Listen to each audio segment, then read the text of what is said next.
Hey everyone, welcome back to the channel. So, get this, I was looking at a map the other day, one of those big paper ones. It was awesome. And I started thinking about Spain. You think you know Spain, right? Flamenco, paella, soccer, football. But I started digging. There is so much more to it, like finding out your quiet neighbor is secretly a retired international spy. It's fascinating.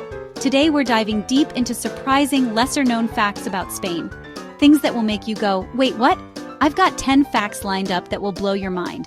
You think you know festivals? You think you know food? Just wait, it gets wild. Stick around. The last fact is a real showstopper.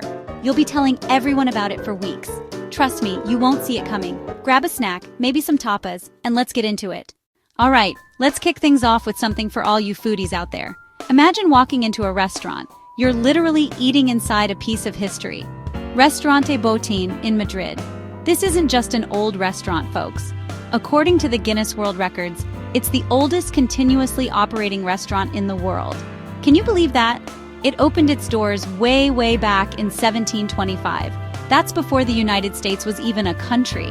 Think about the history that has passed through those doors. Francisco Goya supposedly worked there as a waiter before he became, Goya. Ernest Hemingway mentioned it in his books. He would sit there, probably eating their famous roast suckling pig, and just soak in the atmosphere. The oven they use, the Horno de Azar, is the same one they lit in 1725.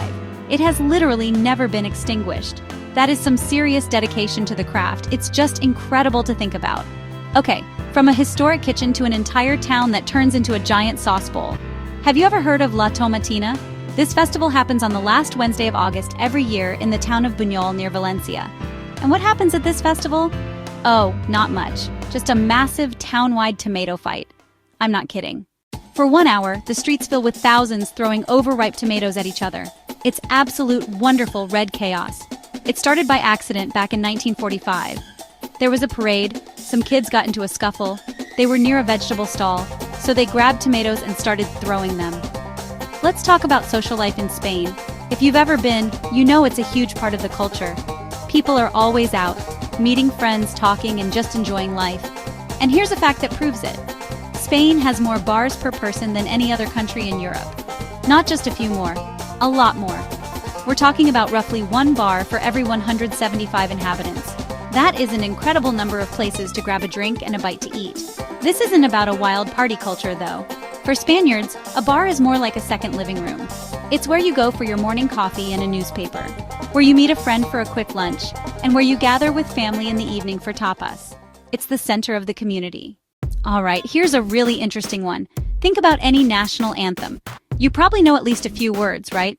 Oh, say can you see? Or God Save the Queen. Try to sing along to the Spanish national anthem, the Marcha Real. Go ahead, I'll wait. Can't think of the words? That's because there are none. The Spanish national anthem has no official lyrics.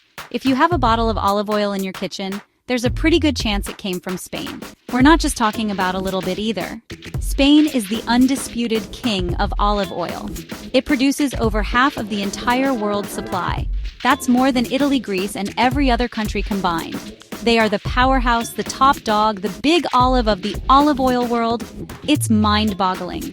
The landscape in Andalusia is covered with a sea of olive trees. Now let's head to Barcelona to talk about a construction project that makes all other projects look speedy. I'm talking about the magnificent, the iconic, the still not finished Sagrada Familia.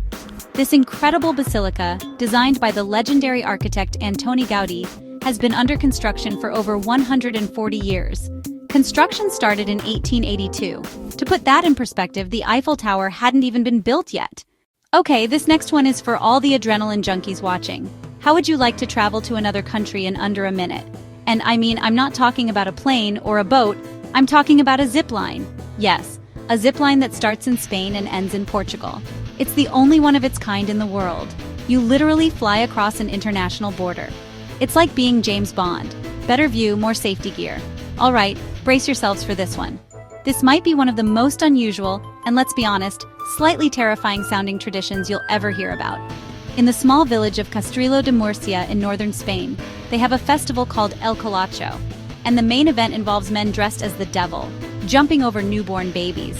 They line up babies on mattresses in the street. Grown men in yellow and red devil costumes literally leap over them. Slow-motion jumps make it look even wilder. This tradition dates all the way back to 1620. It's a religious ceremony that's part of the Corpus Christi festivities. El Colacho represents the devil. As he jumps, the idea is he absorbs the baby's sins and cleanses them, protecting them from illness and misfortune. We all know Spanish is a popular language, but its sheer scale surprises many, especially native English speakers. Here's a mind-blowing fact. Spanish has more native speakers worldwide than English. That's right. English is more widely spoken as a second language and often called the global language. But for native speakers, Spanish comes out on top. Over 485 million native Spanish speakers worldwide. That's huge, official language in 20 countries. From Spain and Europe across Central and South America, Mexico, Colombia, Argentina, Peru, Venezuela, the list goes on. And finally, we've arrived at fact number 10, the one I told you to wait for. When you picture Europe, you probably think of green hills, ancient cities, maybe snowy mountains. What you probably don't picture is a dry, dusty, sun-baked desert, right? Well, Spain has one of those too. It's home to the Tabernas Desert in the province of Almeria in the southeast, and it is the only true desert in all of mainland Europe. This place looks like it was plucked straight out of the American West. It's a semi-arid landscape with badlands, dry riverbeds, very little rainfall. And because it looks so much like Arizona or Nevada, Hollywood came calling. Back in the 1960s and 70s, the Tabernas Desert became the go-to filming location for the spaghetti western genre. Legendary films were shot here.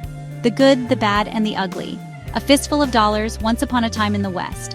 The great director Sergio Leone built entire Wild West towns in the middle of this Spanish desert, and many of them are still standing today. You can actually visit them.